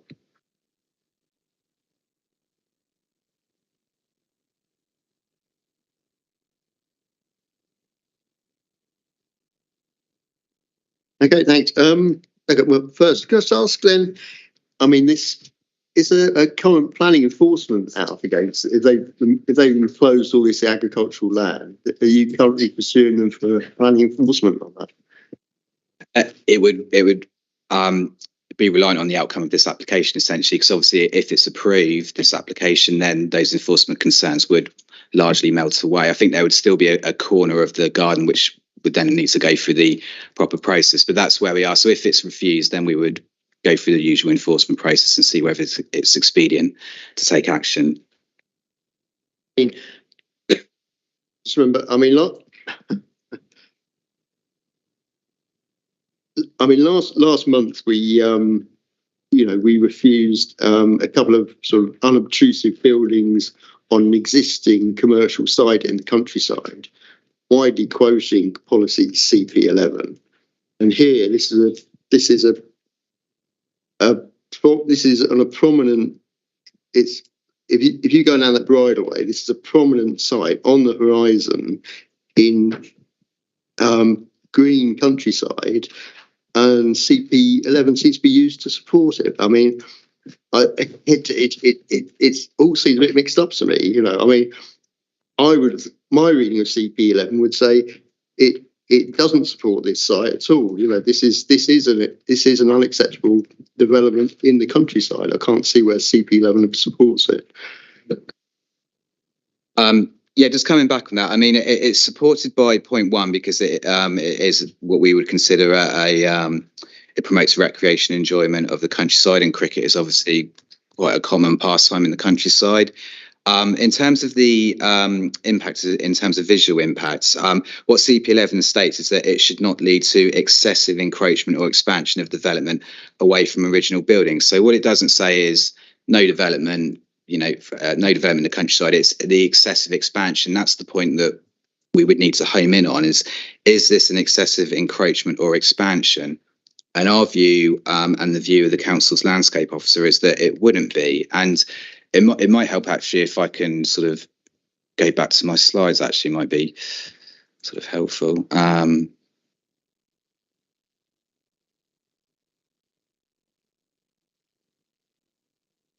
So, I mean, this is the view from White Horse Lane. So the operational development is the actual strip itself. The actual net isn't development because it's movable. So the only thing operational development will be on the ground, so you won't actually see it. And in my view, I think we would struggle to say that it is excessive encroachment when it's sort of hemmed in between a sort of rather tall foam mast and an existing house.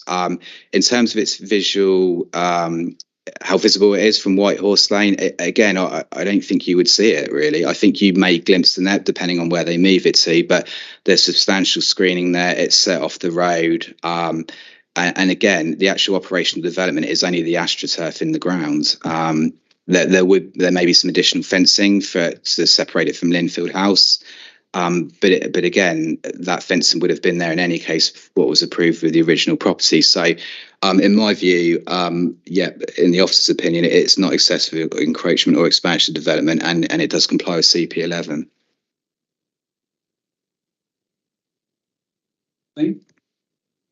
Wayne? That was my warm-up act. He's answered most of the... but could we go back to those pictures, Mark? And I'm particularly interested in the red line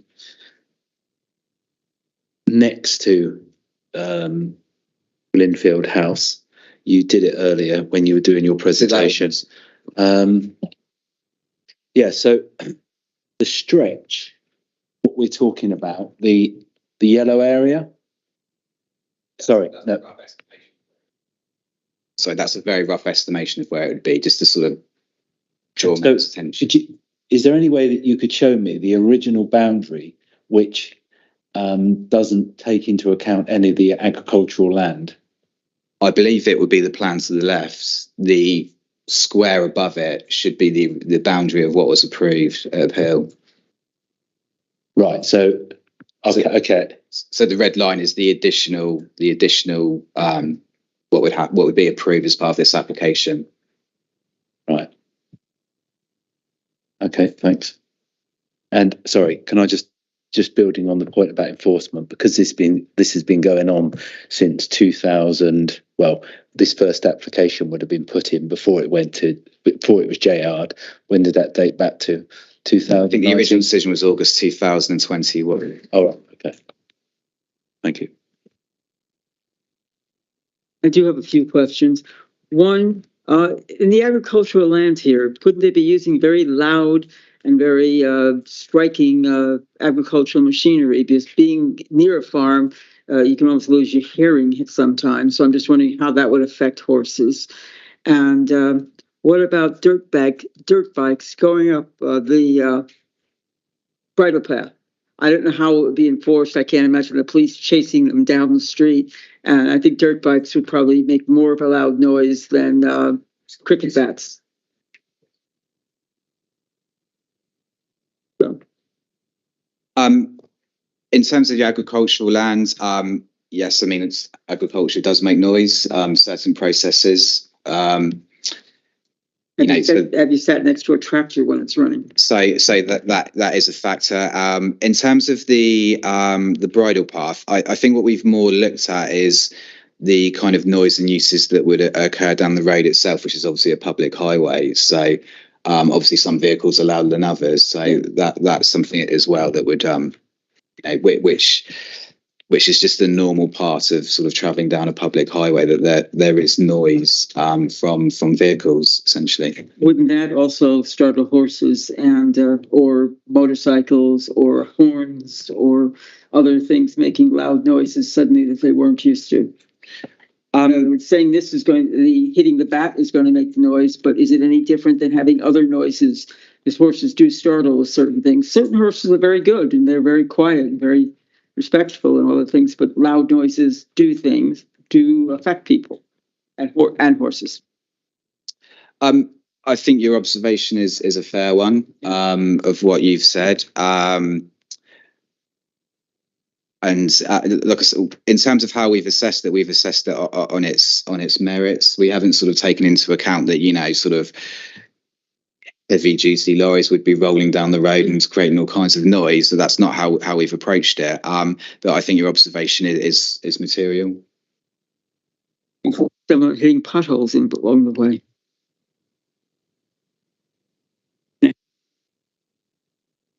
Thank you, Madam Chairman. I'm a little confused about the procedure here.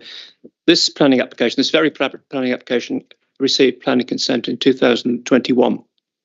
Had there been no judicial review, it would be extant. So I don't see how we can discuss things like Sports England's comments on exactly the same planning application. Sure, that would be grossly unfair to the applicant. What I think what we should do is to look at the judicial review and ensure that what was raised in that has been corrected. And that was the impact on horses of baton ball. And that is detailed in the summary as the opinion of an equine behaviour specialist. I don't know what quite that means, but take it from officers that that's a reputable and suitable person to deal with this. So having dealt with the judicial review objection, the rest surely sails through. Members have to determine it as if it's before them completely again, because the original decision is nil and void now. So you're assessing it afresh, essentially. So did that help? Thank you. That's a helpful clarification, Mark. Thank you for that, and thank you for the presentation. And apologies, I'm not familiar with this area, and so my questions may seem a little naive to those who do know it. My first point is really about the car parking spaces and how you calculate the number of car parking spaces needed for a facility like this. If I can ask that first question and perhaps get an answer on that, and then I'll move on to my other questions. Yes, so there's 3 car parking spaces, and one of the conditions limits it's no more than 5 persons. You're right in terms of it's quite a unique proposal, and how do you sort of assess that? But highways have looked at it holistically. They've and come to the agreement that there is sufficient parking there on site. As I've set out in the report, it is what we would consider a small scale use. So we think 3 parking spaces are more than adequate for the proposal. Thank you. Well, I agree entirely that it's a very unusual application. I don't think I've ever seen an application for a cricket strip and nets right next to a house in an area completely remote from a playing field. And that leads me on to my next question. It is admittedly quite some years since I've used cricket nets, but I do vividly recall that one end is open. It has to be open for the ball to be bowled. And I'm not quite sure which end is open, which end is proposed to be open, because that may sound like a trivial matter, but it's not a trivial matter, because if the end that was open was the end facing the road, I can't help but notice sometimes the ball goes past the bowler and it gets hit very hard. And that would be in the direction of the road if that were the case. Now, I don't know how much undergrowth there is in the way and how much that would ensure safety of anybody passing on the road. But I would like some kind of reassurance on that point, that there isn't any danger to life and limb of anybody using the road or walking or cycling or going on a car on the road from the use, or horses or anybody else, any users of the highway from cricket balls that might be flying out towards them. So in terms of the net, as I mentioned before, it is mobile, so it could be flipped around either way. It would depend on preference. For argument's sake, in terms of it was the bowling from the side where White Horse Lane is, and there was potential for someone to strike the ball in the road. I think, given the separation and the vegetation, I would really struggle to see how that's sort of a highway safety impact that would warrant refusal. And our highways team haven't advised. And members will be able to draw on their own experience of seeing cricket pitches and cricket nets next to a road, and that they occur quite commonly, and that they're obviously not incompatible. They're usually aligned away from the road rather than towards it, and that would be possible here, I guess. But I haven't got a really sense of scale. The run up of a bowler, not sure. You run up from the car park, or I think that it's not it's not sort of competitive where you'd expect someone sort of charging in from a long run up. It's a practice. Quite better than my experience in nets, but okay, thank you. Okay. Chair, the last person to speak on this. Chair, thank you. There's some points of fact that I would prefer to correct earlier, but whatever, I'll take the opportunity now. The first is, I think, Mark, you mentioned the area of important separation laid out in the Finch Hampstead neighbourhood plan. As I said earlier, my objections on those grounds have been pulled back, but I think it's a point of fact. You thought that this site was outside the important area of separation. It is not. It's within it. The area of separation runs along White Horse Lane. So I'm afraid that is incorrect. Secondly, you also mentioned that highways had no problem with car parking, and I note that, but I think it would be therefore also incumbent to say that highways have actually recommended refusal due to the accessibility of the site, in order to balance what we're saying here. And the chair raised the issue of rampant dirt bikes on the bridleway. I am very familiar with that bridleway. It is very secured at both ends. You're hard put to get a push bike down it, never mind a dirt bike. And same way that heavy machinery, fast-moving trucks and the like are not well known in the narrow winding lane that is White Horse Lane. So I just wish to add those observations to our considerations. Okay, is there any proposals, any suggestions for this? Proposals? Stephen? I'm not sure this is going to be universally popular, but I'm still struggling really to get my head around a lot of the aspects of this. and I think it would help me make a decision if I could actually see it. And I wonder whether a site visit would be helpful. Remember, that's possibly a different committee who's going to be going to the site visit, but that's okay. Well, that may be the case, but it may not be very different, right? Is there a seconder? Wayne, are you seconding? All those in favor of?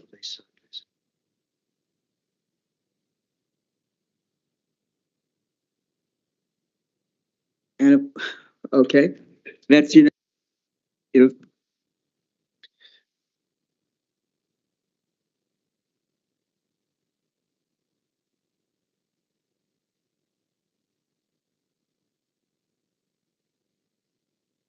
okay. Just 1 second. Okay, Brian. Thank you, Chair. Can I just clarify, please, the refusal reason for item 104, which was the Lawrence Centre, which was refused, and I just wanted to confirm that that was refused on overbearing. Is that correct? I just wanted to make sure we clarified the exact reason. Mass and bulk.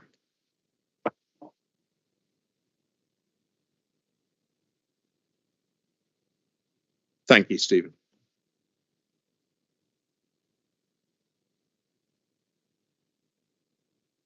Okay, supplementary agenda. Now, one preemptive site visit. The non-householder appeal decisions. Okay, any questions? Are there any observations that the officers would like to make?